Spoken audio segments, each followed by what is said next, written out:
तमाम स्टूडेंट्स को MKFM में खुशामदीद कहते हैं। जैसा कि पिछली वीडियो में हमने ग्रुप के एक टॉपिक को साइक्लिक ग्रुप को डिस्कस किया था, आज उससे अगले टॉपिक कोसेट्स, पार्टीशन और इसके एक थ्योरम को डिस्कस करेंगे। आइए कोसेट्स को उसकी डेफिनेशन से स्टार्ट करते हैं। Let H be subgroup of a group G। Let H be subgroup of a group G। जैसा कि हमने सब ग्रुप वाली वीडियो में पढ़ा था कि सब ग्रुप हमारे पास G का सबसेट होता है और इस पर भी G की चारों प्रॉपर्टीज होल्ड कर रही होती हैं। ठीक है, हमारे पास H एक सब ग्रुप है G का and A belongs to G। Then हमने क्या लिया है, G का एक सब ग्रुप लिया है और G के अंदर से हमने A को एक एलिमेंट ले लिया। फिर हम क्या करते हैं, उस सब ग्रुप को की लेफ्ट साइड पर हम A को मल्टीप्लाई करवा देते हैं और ये जो सब ग्रुप है तो इससे जो सेट बनेगा उसके अंदर एलिमेंट कुछ इस तरह के होंगे, A स्मॉल h यानी H where H belongs to capital H। Means कि यहाँ पर हो सकता है AH1, AH2, AH3 so on, इस तरह चलता जाएगा। Is called left coset of H in G। ठीक है, अगर इसी तरह H की राइट साइड पर अगर हम G के किसी एलिमेंट को मल्टीप्लाई करवा दें, उससे हमारे पास सेट मिलेगा कुछ इस तरह का, such that H belongs to H। That is called right cosets of H in G। ये हमारे पास कोसेट्स की डेफिनेशन है। मींस के हमने क्या करना है, किसी ग्रुप G का एक सब ग्रुप लेना है और G ग्रुप के अंदर से हमने एक एलिमेंट उठाना है। उस सब ग्रुप की लेफ्ट साइड पर अगर हम उस एलिमेंट को मल्टीप्लाई करवाते हैं तो उससे जो नया सेट हमें मिलता है वो लेफ्ट कोसेट कहलाएगा। अगर उसी सब ग्रुप की राइट साइड पर हम उस G के एलिमेंट को मल्टीप्लाई करवाते हैं तो उससे जो नया सेट मिलेगा वो हमारे पास राइट कोसेट कहलाएगा। ठीक है, अब बात करते हैं पार्टीशन की, क्योंकि जो हमने थ्योरम पढ़ना है उसके अंदर कोसेट्स और पार्टीशन दोनों का जिक्र होगा, तो हमें पता होना चाहिए दोनों के बारे में। अब पार्टीशन क्या है, लेट कलेक्शन, हम कोई कलेक्शन सपोज करते हैं। कलेक्शन किस फॉर्म में है, वो ले रहा हूँ मैं A alpha such that alpha belongs to I। यानी कि A अल्फ़ा से मुराद ये है कि अल्फ़ा इंटीजर है, मीन्स के A0, A1, A2, A3 so on, इस तरह चलते जाएंगे हमारे पास। यानी इस तरह की कलेक्शन है ऑफ सबसेट A। और ये कलेक्शन कहाँ से ली गई है, A के अंदर से ली गई है। यानी A हमारे पास कोई सेट था, उसके अंदर से हमने क्या कर लिया, उसकी कलेक्शन ले ली है। इज कॉल्ड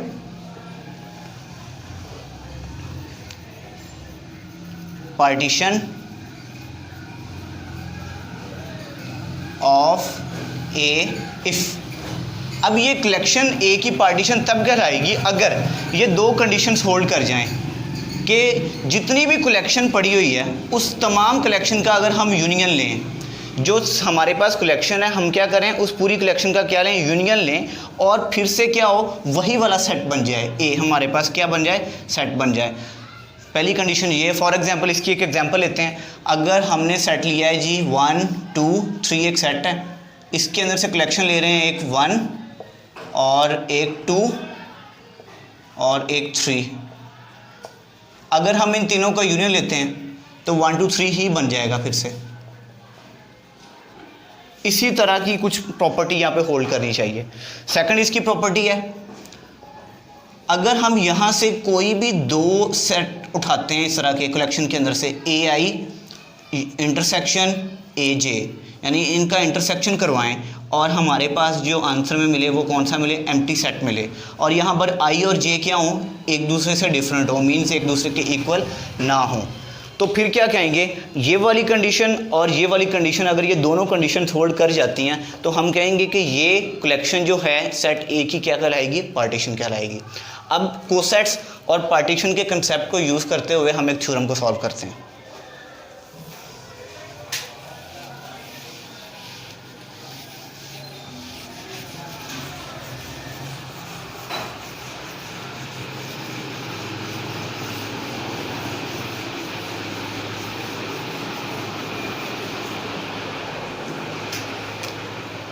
पहले थ्योरम की स्टेटमेंट लेते हैं, इम्पोर्टेंट थ्योरम है, बीएससी, बीएस और एमएससी तमाम स्टूडेंट्स के लिए इम्पोर्टेंट है।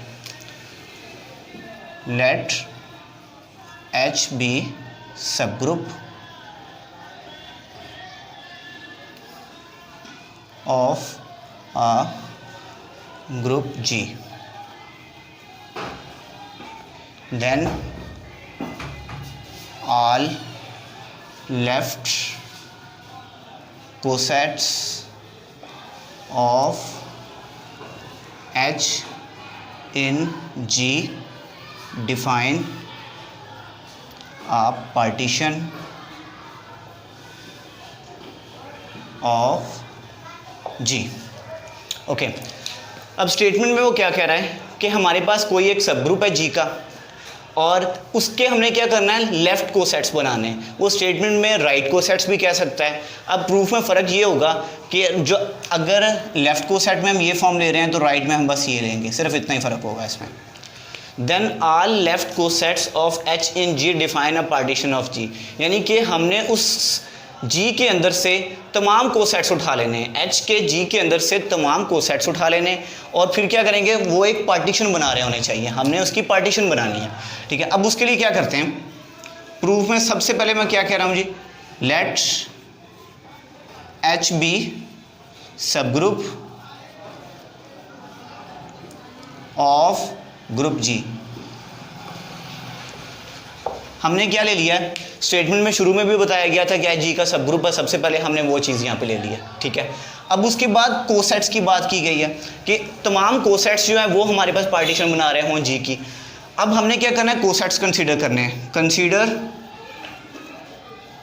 All left cosets of H in G. हमने क्या करना है, इसके तमाम कोसेट्स लेने हैं और वो कोसेट्स क्या होंगे G, a H is equal to a H such that H belongs to H. ये हमने इसकी डेफिनेशन के अंदर भी पढ़ा था कोसेट्स की। ठीक है, अब हमने प्रूव क्या करना है, we are to prove that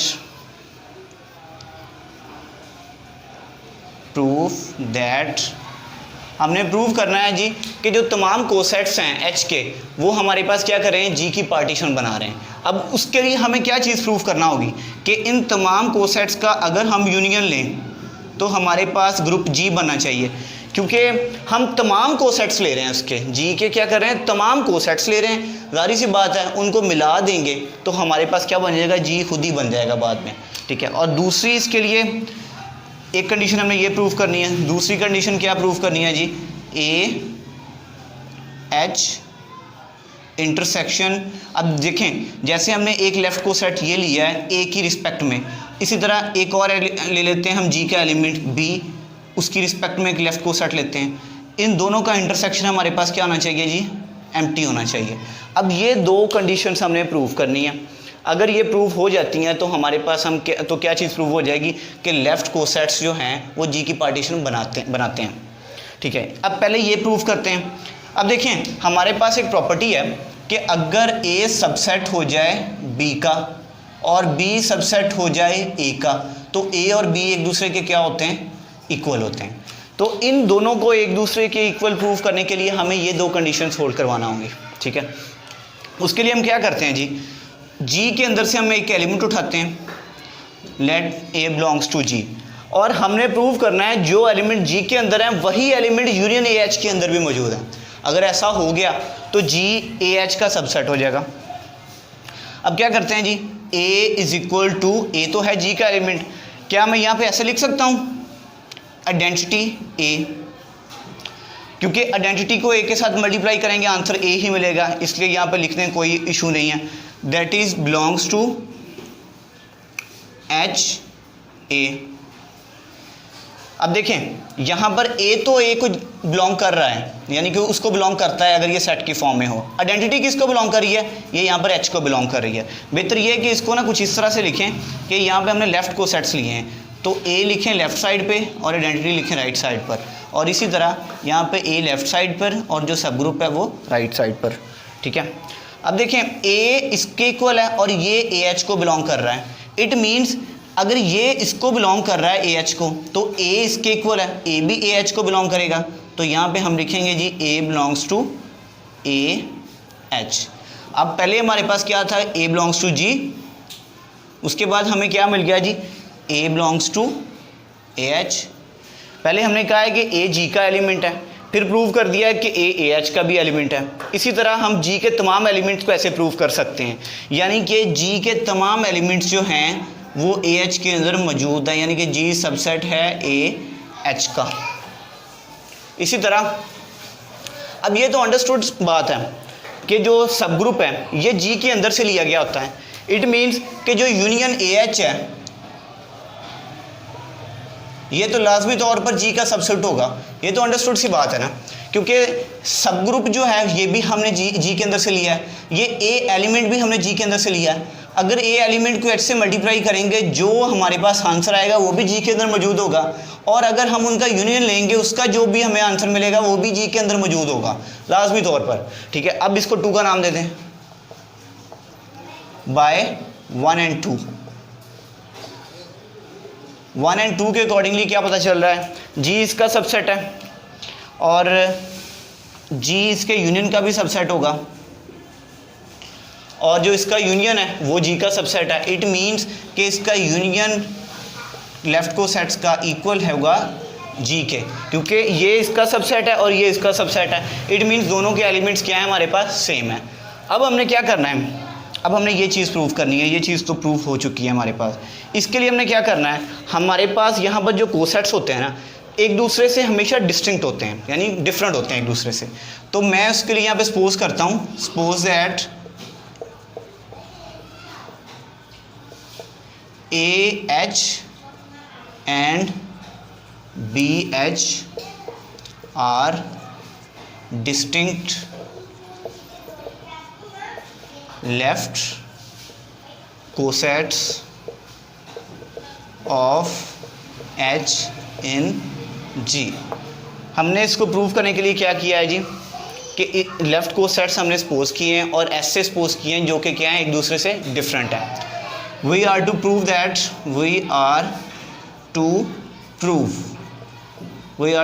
that A H intersection B H is equal to 5। अब ये चीज़ हमें प्रूव करनी है। हम इसकी कंट्राडिक्शन में जाएंगे, इसके उल्ट चेक करेंगे, यानी on the contrary suppose that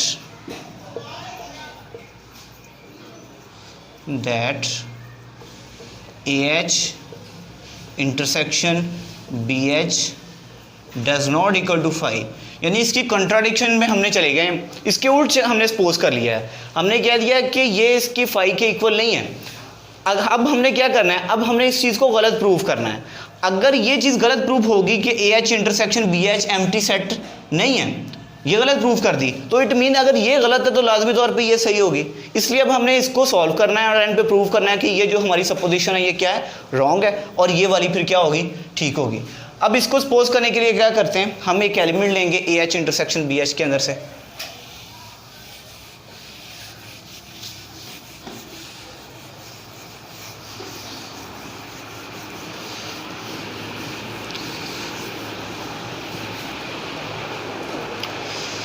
let A H intersection B H, इसके अंदर से हमने एक एलिमेंट लिया है x, ठीक है। अब x A H intersection B H के अंदर मौजूद है, यानी कि x जो है वो ए एच के अंदर भी मौजूद है और बी एच के अंदर भी मौजूद है। उसकी एग्जांपल ऐसे है, एक सेट में ले रहा हूँ एलिमेंट 1, इसका इंटरसेक्शन ले रहा हूँ 1 2 के साथ, इसका आंसर हमें क्या मिलेगा, 1 मिलेगा। अब ये जो 1 एलिमेंट है इस सेट के अंदर भी है और इस सेट के अंदर भी है। इसी तरह से ये जो x एलिमेंट है ए एच के अंदर भी है, x belongs to AH and x belongs to BH, यानी AH के अंदर भी ये मौजूद है और BH के अंदर भी मौजूद है। अब इसी तरह इसको आगे सॉल्व करना है। x belongs to AH, मैंने शुरू में बताया था कि AH के अंदर एलिमेंट कुछ इस तरह के मौजूद हैं, इस टाइप के। आगे AH1 AH2 AH3 so on. अब जो X एलिमेंट इसके अंदर मौजूद है ये भी कुछ इसी टाइप का होगा, हम इसे नाम दे देते हैं X is equal to AH1। इसी तरह यहाँ पर X is equal to BH2। अब जब X is equal to AH1 और X is equal to BH2 आ गया, अब इन दोनों को कंपेयर कर लें तो हमारे पास क्या बनेगा, AH1 is equal to BH2।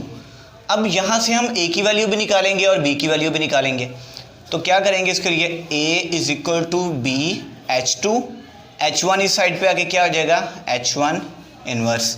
इसी तरह अगर हम B की निकालते हैं तो AH1 अपनी जगह पे और H2 इस साइड पे आके इन्वर्स हो जाएगा, H2 इन्वर्स।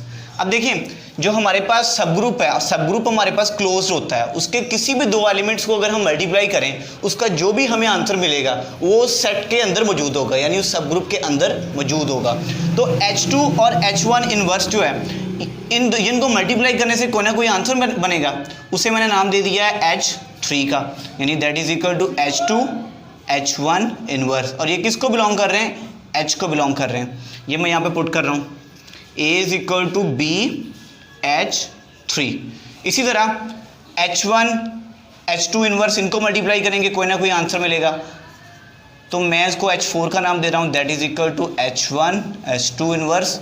और H1 H2 इनवर्स ये भी किसको बिलोंग कर रहे हैं, H को बिलोंग कर रहे हैं, ये भी यहाँ पे मैं पुट कर रहा हूँ, B is equal to AH4।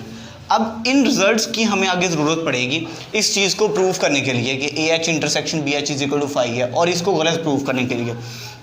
अब उसके लिए मैं क्या करता हूँ, let Y belongs to AH। Y के अंदर से मैं कोई एलिमेंट उठा रहा हूँ, AH के अंदर से मैं कोई एलिमेंट उठा रहा हूँ Y।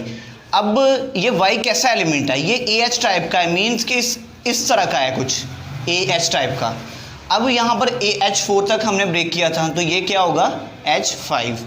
Y is equal to, अब A किसके इक्वल है, BH3 के, और ये साथ H5 एज इट इज़। अब H3 और H5 को मल्टीप्लाई करेंगे, इसका भी कोई ना कोई आंसर मिलेगा, इसको नाम दे देते हैं जी H6 का, BH6। अब देखें Y बिलोंग कर रहा था AH को, अब Y इज इक्वल टू आ रहा है BH6 के। अब H6 तो H को ही बिलोंग करेगा और B उसी को बिलोंग करेगा जिस सेट के अंदर B आ रहा होगा। इट मीन्स कि BH6 जो है ये BH को बिलोंग कर रहा है। अगर BH6 BH को बिलोंग कर रहा है तो BH6 Y के इक्वल है, तो इट मीन्स Y भी BH को बिलोंग करेगा। Y पहले बिलोंग कर रहा था AH को, फिर बिलोंग कर गया BH को। इट मीन्स के AH के एलिमेंट BH के अंदर मौजूद हैं, AH के तमाम एलिमेंट BH के अंदर मौजूद हैं। जिस तरह हमने Y एक एलिमेंट उठाया है AH के अंदर से, दूसरा भी उठा के इसी तरह प्रूव कर सकते हैं, तीसरा भी, चौथा भी, इस तरह तमाम एलिमेंट्स को हम प्रूव कर सकते हैं। हम यहाँ पे लिखेंगे AH इज सबसेट BH। तो एक बात तो ये होगी। अब हमने बताना है कि BH सबसेट है AH का, फिर क्या होगा, AH BH के इक्वल हो जाएगा। हमने कहा था कि जो लेफ्ट को सेट है ये एक दूसरे से डिफरेंट है, डिस्टिंक्ट लेफ्ट को सेट है, तो यहाँ पर तो हम प्रूव कर रहे हैं हो जाएगा कि इक्वल है। अगर इक्वल प्रूव हो गए तो ये बात गलत हो जाएगी, अगर ये बात गलत होगी तो ये वाली बात क्या होगी, सही होगी। ठीक है, अब हमने क्या करना है, एक और एलिमेंट उठाते हैं।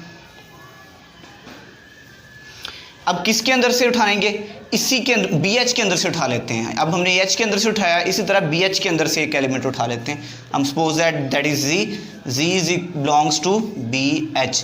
इट मीन्स कि जो Z एलिमेंट है BH के अंदर से लिया है वो कुछ इसी फॉर्म का है, यानी कि BH की तरह का ही कोई एलिमेंट है। ये हमने ये H6 तक क्लोज किया था, तो ये क्या होगा जी H7। Z is equal to, अब B किसके इक्वल है, AH4 के, AH4 और ये H7 as it is. Z is equal to AH4 और H7 को जब मल्टीप्लाई करेंगे कोई ना कोई हमारे पास इसी टाइप का एलिमेंट बनेगा, वो क्या हो जाएगा H8, उसे हम नाम दे देते हैं। अब देखिए Z बिलोंग कर रहा था BH को, अब Z इक्वल आ रहा है AH8 के। H8 तो H का ही एलिमेंट है और A उसी को बिलोंग करेगा सेट को जिस सेट के अंदर A मौजूद होगा। इट मीन्स ये बिलोंग करेगा AH को। अगर AH8 AH को बिलोंग कर रहा है तो ये तो Z के इक्वल है, Z भी AH को बिलोंग करेगा।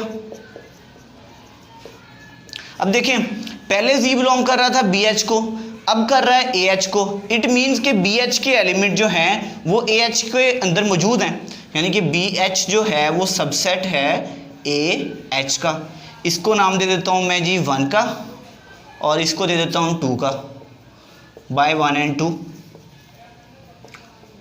and 2। 1 and 2 से हमें क्या पता चल रहा है कि AH के एलिमेंट BH के अंदर मौजूद है, BH के एलिमेंट AH के अंदर। इट मीन्स कि AH और BH के जो तमाम एलिमेंट्स हैं वो एक दूसरे के क्या हैं, इक्वल हैं। और हमने जबकि क्या कहा था कि AH और BH ये डिस्टिंक्ट लेफ्ट को सेट्स हैं, लेकिन ये तो हमने प्रूव कर दिया कि ये इक्वल हैं, ये तो बात गलत होगी। इट मीन्स कि ये जो चीज़ हमने प्रूव की है ये हमारे पास गलत है। अगर ये गलत है तो ये सही होगी लाजमी तौर पे, कि ये अगर एम्प्टी सेट के इक्वल नहीं है, ये गलत हो गया, तो लाजमी तौर पे फिर ये एम्प्टी सेट के इक्वल होगा। यानी कि हमने पहले कहा है कि एम्प्टी सेट के इक्वल नहीं है, ये बात क्या होगी, गलत हो गई। अगर ये गलत है तो सही क्या है कि ये एम्प्टी सेट के इक्वल है। So which is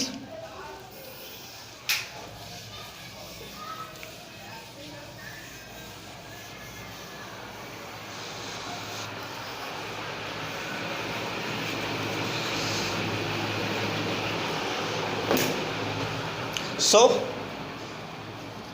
which is contradiction